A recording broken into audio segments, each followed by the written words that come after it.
ഭയങ്കര വിഷമത്തിൽ നമ്മുടെ ക്ലിനിക്കിലേക്ക് വന്ന ഒരാളുടെ കേസാണ് ഞാൻ ഇന്ന് സംസാരിക്കുന്നത്. ആള് പ്രൈവറ്റ് ആയിട്ടൊരു ട്യൂഷൻ സെന്ററിൽ വർക്ക് ചെയ്യുന്ന ആളാണ്. നല്ല വിവരവും വിദ്യാഭ്യാസവും ഒക്കെ ഉള്ള ഒരു വ്യക്തിയാണ്. പക്ഷേ അയാൾ ഈയിടെയായിട്ട് ഭയങ്കര വിഷമമുള്ളൊരു അവസ്ഥയിൽ കൂടിയാണ് കടന്നു പോകുന്നത്.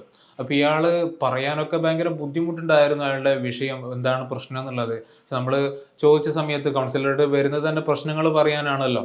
അപ്പം അങ്ങനെ ഇയാൾ പറഞ്ഞു തുടങ്ങിയപ്പോഴാണ് അതിൻ്റെ ഗൗരവം നമുക്ക് ബോധ്യപ്പെട്ടത്.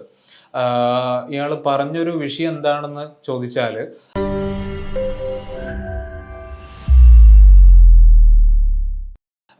ട്യൂഷൻ എടുക്കുന്ന സമയത്ത് ക്ലാസ് എടുത്തുകൊണ്ടിരിക്കുന്നതിനിടയിൽ പെൺകുട്ടികളെ നോക്കുന്ന സമയത്ത് അവരുടെ നോക്കാൻ പാടില്ലാത്ത ഭാഗത്തേക്ക് ഇയാളുടെ കണ്ണ് പോയി പോവുകയാണ്. അപ്പോൾ നമ്മൾ സംസാരിക്കുന്നു, ആ സംസാരിക്കുന്നതിൻ്റെ ഇടയിൽ ഇയാളെ കണ്ണ് പലപ്പോഴും അവരുടെ പ്രൈവറ്റ് പാർട്സിലോട്ട് പോകുന്ന സമയത്ത് അത് അവർ മനസ്സിലാക്കുകയാണ്. അത് അവർ മനസ്സിലാക്കിയിട്ട് അവരുടെ ഡ്രസ്സൊക്കെ ഒന്ന് അതിനനുസരിച്ച് ചേഞ്ചൊക്കെ ചെയ്യുന്ന സമയത്ത് ഭയങ്കരമായിട്ടുള്ളൊരു മനപ്രയാസം ഇയാൾക്കുണ്ടാകുകയാണ്. എന്താണ് ഞാൻ മാത്രം എന്താണ് ഇങ്ങനെ എൻ്റെ കൂടെ ഇങ്ങനെ നോക്കിപ്പോകുന്നുണ്ടല്ലോ, എനിക്കിത് കൺട്രോൾ ചെയ്യാൻ പറ്റുന്നില്ലല്ലോ എന്നുള്ള ഒരു തോട്ടാണ് ഇയാൾക്ക് വരുന്നത്. അപ്പം അതുകൊണ്ട് തന്നെ ഇയാൾക്കിപ്പോൾ ഒരു സ്ത്രീയോട് നന്നായിട്ട് സംസാരിക്കാൻ പറ്റുന്നില്ല, അവരുമായിട്ട് മുഖാമുഖം ഒന്ന് നോക്കാൻ പറ്റുന്നില്ല, ഐ കോണ്ടാക്ട് മെയിൻറ്റെയിൻ ചെയ്യാൻ പറ്റുന്നില്ല. അങ്ങനെ ഒരുപാട് പ്രശ്നങ്ങളിലാണ് ഇയാളുള്ളത്.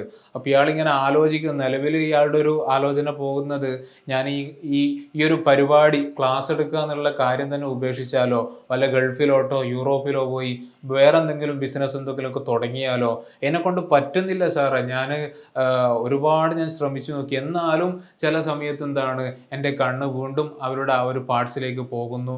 അതോടുകൂടി തന്നെ അവർക്ക് മനസ്സിലായി എന്ന് എനിക്ക് തോന്നുന്ന സമയത്ത് തന്നെ എനിക്ക് എൻ്റെ ഉള്ളിൽ ഭയങ്കര കുറ്റബോധം വരികയാണ്. ഞാൻ എന്തൊരു മനുഷ്യനാണ്, ഒരു അധ്യാപകനാണ് ഞാനെന്ന രൂപത്തിൽ എന്നെ തന്നെ ഭയങ്കരമായിട്ട് കുറ്റപ്പെടുന്ന രൂപത്തിൽ എനിക്ക് ചിന്ത വരികയും ചെയ്യുകയാണ്.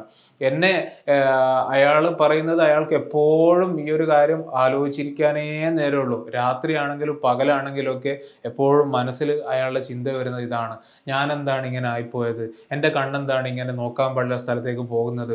ഒരിക്കലും ഇയാൾ അറിഞ്ഞുകൊണ്ട് ചെയ്യുന്നതല്ല. അതാണ് ഇയാൾക്ക് ഏറ്റവും ദുഃഖകരമായിട്ടുള്ളത്. ഞാൻ ഒരിക്കലും ഇഷ്ടപ്പെടാത്ത, ചെയ്യാൻ ആഗ്രഹിക്കാത്തൊരു കാര്യമാണ് എൻ്റെ കണ്ണുകൾ ഞാൻ അറിയാതെ ചെയ്തു പോകുന്നത്.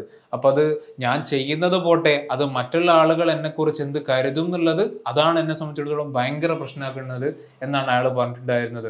കാരണം നമുക്ക് തന്നെ അറിയാലോ, നമ്മൾ ഒരാളോട് സംസാരിക്കുമ്പോൾ നമ്മൾ ഐ കോണ്ടാക്ട് അല്ല, മറിച്ച് നമ്മുടെ ശരീരത്തിലെ വേറെ ഏതെങ്കിലും ബോഡി പാർട്ടിലേക്ക് നോക്കുന്നതെങ്കിൽ നമുക്ക് തന്നെ അവിടെ എന്തോ ഒരു സുഖയില്ലായ്മ ഫീൽ ചെയ്യും, ഒരു കള്ള ലക്ഷണം നമുക്ക് ഫീൽ ചെയ്യാറുണ്ടല്ലോ.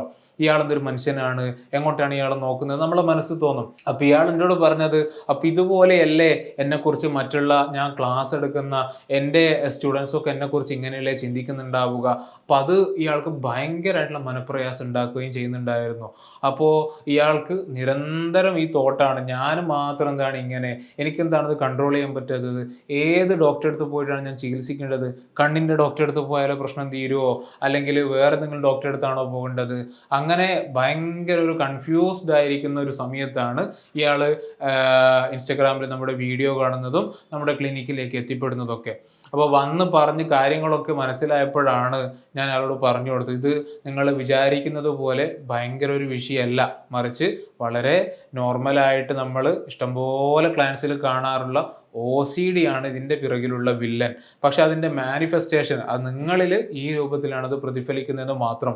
നമ്മൾ തുടക്കത്തിൽ തന്നെ ഈ കാര്യങ്ങൾ പറയില്ല.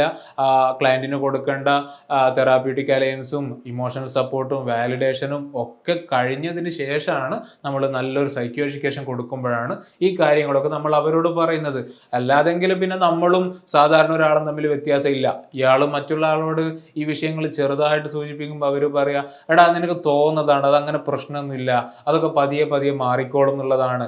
അപ്പോൾ ഒരിക്കലും ഇയാളുടെ പ്രശ്നം അതൊരു പ്രശ്നമായിട്ട് ആരും അംഗീകരിക്കുന്നില്ല, അതിൻ്റെ വെറും തോന്നലാണെന്നുള്ള രൂപത്തിൽ പറയാണ്. അപ്പം അതുകൊണ്ട് തന്നെ ഇത്തരം വ്യക്തികൾക്ക് ഉണ്ടാകുന്ന പ്രയാസം എന്ന് പറഞ്ഞാൽ, എൻ്റെ പ്രശ്നം ആർക്കും മനസ്സിലാക്കാൻ പറ്റുന്നില്ലല്ലോ, പറയുന്ന ആൾക്കാരൊക്കെ അതിൻ്റെ തോന്നലാണെന്നാണല്ലോ പറയുന്നത് എന്നും കൂടി അവർക്ക് ഭയങ്കരമായിട്ട് പ്രയാസം ഉണ്ടാകും. അപ്പോൾ അതുകൊണ്ട് തന്നെ നമ്മൾ കൗൺസിലേഴ്സ് അവരോട് എങ്ങനെയാണോ സംസാരിക്കേണ്ടത് ആ രൂപത്തിൽ സംസാരിച്ചതിന് ശേഷമാണ് ഇത്തരത്തിൽ നല്ലൊരു സൈക്കോ എഡ്യൂക്കേഷൻ കൊടുക്കുക. അതായത് OCD നമ്മൾ ഒരുപാട് വീഡിയോസ് ചെയ്യുന്നതാണ്. OCD സംബന്ധമായിട്ട് ഒരുപാട് വ്യത്യസ്തങ്ങളായിട്ടുള്ള കാറ്റഗറിയിലായിരിക്കും OCD ഉണ്ടാവുക. അപ്പോൾ ഇയാളെ സംബന്ധിച്ചിടത്തോളം ഈ ഒരു തോട്ടാണ്, അതായത് എൻ്റെ കണ്ണ് ഇവരുടെ വേറെ ബോഡി പാർട്സിലേക്കൊക്കെയാണല്ലോ പോകുന്നത്, എനിക്കിത് കൺട്രോൾ ചെയ്യാൻ പറ്റുന്നില്ലല്ലോ എന്നുള്ള ഒരു തോട്ടാണ് വരുന്നത്.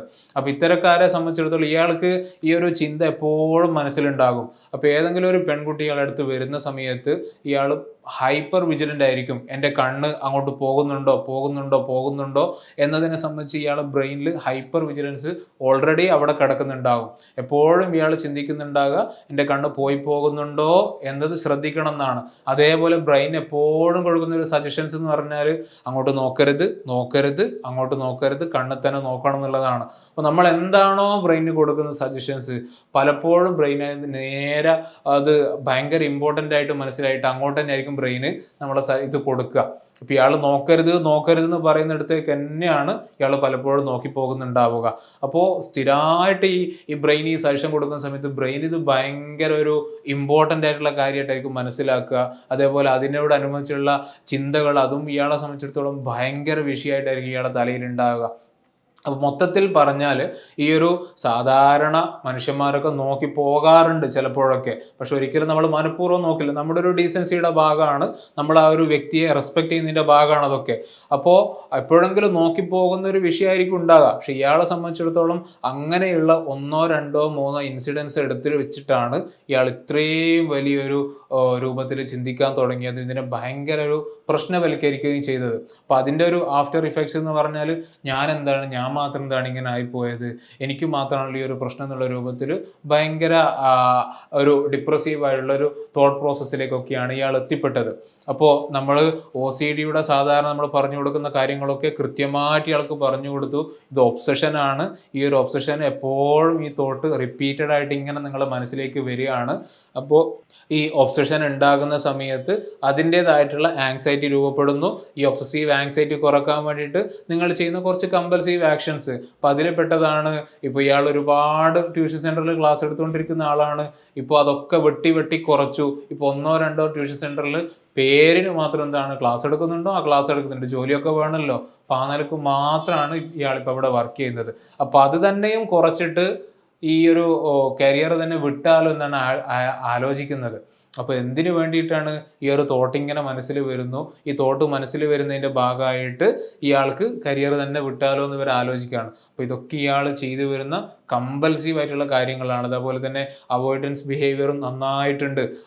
സ്ത്രീകളോട് മുഖാമുഖം സംസാരിക്കേണ്ട സന്ദർഭങ്ങളൊക്കെ ഇയാൾ മാക്സിമം ഒഴിവാക്കുകയാണ് ചെയ്യുക. പറ്റുന്നിടത്തോളം വാട്സപ്പിലോ അല്ലെങ്കിൽ കോളിങ്ങിലോ ഒക്കെ ആക്കിയിട്ട് ഈ നേരിട്ട് കണ്ട് സംസാരിക്കുന്നത് ഇയാൾ ഒഴിവാക്കുകയാണ് ചെയ്യുക. അപ്പോൾ ഈ സ്ത്രീ സമൂഹം എന്ന് പറയുന്നത് തന്നെ ഇയാൾക്ക് സംബന്ധിച്ചിടത്തോളം ഒരു പേടിയായി മാറിയിട്ടുണ്ട്.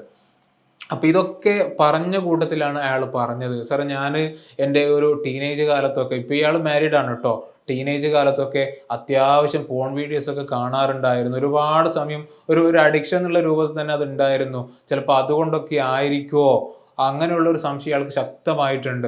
ഞാൻ പറഞ്ഞു അത് ഒരു സാധ്യതയാണ്. ഫോൺ വീഡിയോസൊക്കെ കാണുന്ന സമയത്ത് സ്വാഭാവികമായിട്ട് നമ്മുടെ ബ്രെയിൻ കെമിസ്ട്രിയിലൊക്കെ നല്ല ഒരുപാട് മാറ്റങ്ങൾ അവിടെ ഉണ്ടാകുന്നുണ്ട്. നമ്മുടെ ഡോപ്പാമിൻ പ്രൊഡക്ഷനും അതേപോലെ നമ്മൾ സ്ത്രീകളെ കാണുന്ന രൂപത്തിലൊക്കെ നല്ല വ്യത്യാസങ്ങൾ വരാറുണ്ട്. അവരെ വെറും ഒരു ഒബ്ജക്റ്റ് മാത്രമായിട്ട് ഒബ്ജക്റ്റിഫിക്കേഷൻ എന്ന് പറയുന്ന രൂപത്തിലൊക്കെ നമ്മുടെ ഈ തോട്ട് പ്രോസസ്സൊക്കെ മാറാറുണ്ട്. അതേപോലെ തന്നെ അയാൾ പറഞ്ഞ മറ്റൊരു കാര്യമാണ്, കല്യാണം കഴിയുന്നത് വരെ അത്യാവശ്യം വായി നോക്കിയിരുന്ന ആളുമാണ്. നന്നായിട്ട് സ്ത്രീകളെ ഒരു ബോഡി സ്കാൻ ചെയ്യുന്നത് പോലെ തന്നെ നോക്കും. അപ്പം അങ്ങനത്തെ ഒരാളാണ് ഇപ്പോൾ ഒരു കരിയർ ഓപ്ഷനൊക്കെ ആയിട്ട് ട്യൂഷൻ സെൻറ്ററിൽ എത്തിയ സമയത്ത് ഇയാളുടെ നോട്ടം എന്താണ്, അങ്ങോട്ട് നോക്കി പോകുന്നു എന്നുള്ളത്. അപ്പോൾ OCDയുടെ പുറമെ തന്നെ മറ്റുള്ള ഈ കാര്യങ്ങളൊക്കെ ഫോൺ വീഡിയോസ് കാണലൊക്കെ കംപ്ലീറ്റ് ആയിട്ട് നിർത്താൻ വേണ്ടി പറഞ്ഞിട്ടുണ്ടായിരുന്നു. അതേപോലെ തന്നെ സ്ത്രീകളെ നോക്കുന്നത് പോയിട്ട് അവരുമായിട്ട് ഇടപഴകുന്നത് വരെ ഇയാൾക്കിപ്പോൾ പേടിയായ രൂപത്തിലായിരുന്നു. അപ്പോൾ നമ്മൾ ഈ OCDയുടെ കാര്യങ്ങളൊക്കെ പറഞ്ഞു കൊടുത്തു. ഒബ്സഷൻസിനെ എങ്ങനെ മാനേജ് ചെയ്യണം, അതേപോലെ തന്നെ കമ്പൽഷൻസിനെ എങ്ങനെ മാനേജ് ചെയ്യണം എന്നുള്ള കാര്യങ്ങളൊക്കെ പറഞ്ഞു കൊടുത്തതോടുകൂടി ഏകദേശം ഒരു 2-3 സെഷൻസ് കൊണ്ട് തന്നെ നല്ല കാര്യമായിട്ടുള്ള ഒരു ഇമ്പ്രൂവ്മെന്റ് ഇയാളുടെ ലൈഫിൽ നമുക്ക് കാണാനുണ്ടായിരുന്നു. ജോലിയൊക്കെ ഒഴിവാക്കിയിട്ട് ഗൾഫിൽ പോകണമെന്ന് കരുതിയ ആള് വീണ്ടും അതിൽ തന്നെ നമ്മൾ പറഞ്ഞത് ഈ ആങ്സൈറ്റി കാരണമായിട്ട് ഒരിക്കലും നിങ്ങളുടെ ജോലി വിടാനോ അല്ലെങ്കിൽ പേടിച്ചിട്ട് മാറിയിരിക്കുന്ന ഒരു അവസ്ഥ ഉണ്ടാകാൻ പാടില്ല. എന്താണോ നമുക്ക് ഏറ്റവും പേടിയുള്ളത് അതിലേക്ക് നമ്മൾ അങ്ങോട്ട് എക്സ്പോസ്ഡ് ആവുക. അപ്പൊ അത് കഴിഞ്ഞ് വരുമ്പോഴേക്ക് തന്നെ നിങ്ങൾക്ക് നല്ലൊരു കോൺഫിഡൻസും ഇത്രയേ ഉള്ളൂ എന്നുള്ള രൂപത്തിലേക്ക് എത്തുമ്പോൾ തന്നെ ഈ ആങ്സൈറ്റി ഒക്കെ പതിയെ പോകും. അപ്പൊ ഈ പ്രശ്നങ്ങളൊക്കെ പതിയെ മാറി വരുന്നതാണ്. 2 സെഷൻ കഴിഞ്ഞപ്പോൾ ഇയാൾ റിപ്പോർട്ട് ചെയ്ത കാര്യം, സാർ ഇപ്പോൾ ഒരുപാട് വ്യത്യാസമുണ്ട്, ഇപ്പം അങ്ങനെ ട്യൂഷൻ പോകുന്നതിൽ ഭയങ്കര മടിയൊക്കെ ഉണ്ട്, എന്നാലും അതൊക്കെ ഒരു പരിധി വരെ നന്നായിട്ട് കുറഞ്ഞിട്ടുണ്ട്. ഇപ്പോൾ ഏതെങ്കിലും 1-2 സ്ത്രീകളോട് സംസാരിക്കുമ്പോഴേക്ക് പ്രശ്നമേ ഉള്ളൂ, അല്ലാതെ മൊത്തത്തിലുള്ള പേടിയൊക്കെ ഇപ്പോൾ പോയിട്ടുണ്ട്. അപ്പം നല്ലൊരു ഇമ്പ്രൂവ്മെന്റ് തന്നെയായിരുന്നു അയാൾ റിപ്പോർട്ട് ചെയ്തത്.